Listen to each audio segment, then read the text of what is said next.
नमस्कार विद्यार्थी मित्रांनो, स्पंदन अकॅडमी या शैक्षणिक चॅनलमध्ये आपल्या सगळ्यांचं मनःपूर्वक स्वागत.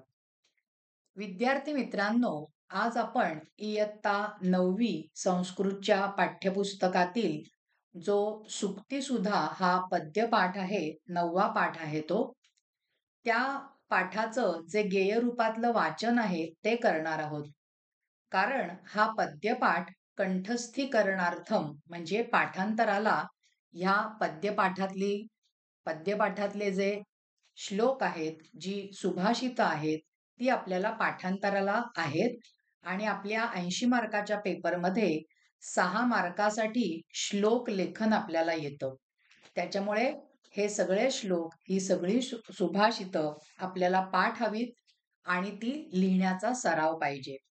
म्हणून आत्ताच्या या भागामध्ये आपण प्रत्येक सुभाषित म्हणणार आहोत, गेय रूपामध्ये म्हणणार आहोत आणि पुढच्या भागामध्ये त्याचा अर्थ, त्याचं स्पष्टीकरण समजावून घेणार आहोत.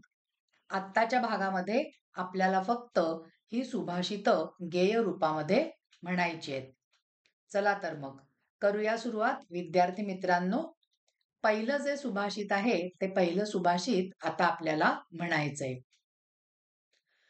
न चोरहार्यं न च राजहार्यं न भ्रातृभाज्यं न च भारकारी व्यये कृते वर्धत एव नित्यं विद्याधनं सर्वधनप्रधानम्. परत एकदा म्हणूया. न चोरहार्यं न च राजहार्यं न भ्रातृभाज्यं न च भारकारी व्यये कृते वर्धत एव नित्यं विद्याधनं सर्वधनप्रधानम्. आता दुसरं सुभाषित म्हणायचं आहे. अयं निजः परो वेति गणना लघुचेतसाम् उदारचरितानां तु वसुधैव कुटुंबकम्. परत एकदा म्हणूया.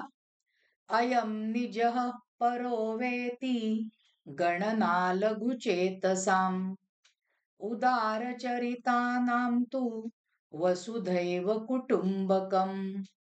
उच्चार लक्षात येत आहेत ना विद्यार्थी मित्रांनो? चला आता तिसरा जो सुभाषिताचा भाग आहे तो आपण म्हणणार आहोत. परोपकाराय फलन्ति वृक्षाः परोपकाराय वहन्ति नद्यः परोपकाराय दुहन्ति गावः परोपकारार्थमिदं शरीरम्. परत एकदा म्हणूया. परोपकाराय फलन्ति वृक्षाः परोपकाराय वहन्ति नद्यः परोपकाराय दुहन्ति गावः परोपकारार्थमिदं शरीरम्. आता चौथं सुभाषित म्हणायचं आहे. जाड्यं धियो हरति सिंचति वाचि सत्यं मानोन्नतिं दिशति पापं पाकरोति चित्तं प्रसादयति दिक्षु तनोति कीर्तिं सत्संगतिः कथय किं न करोति पुंसाम्. परत एकदा म्हणूया.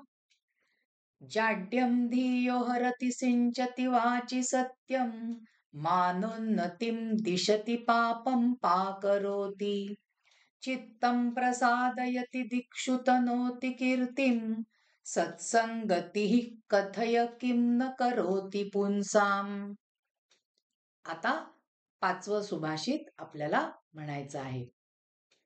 यत्र नार्यस्तु पूज्यन्ते रमन्ते तत्र देवताः यत्र एतास्तु न पूज्यन्ते सर्वास्तत्राफलाः क्रियाः. परत एकदा म्हणूया.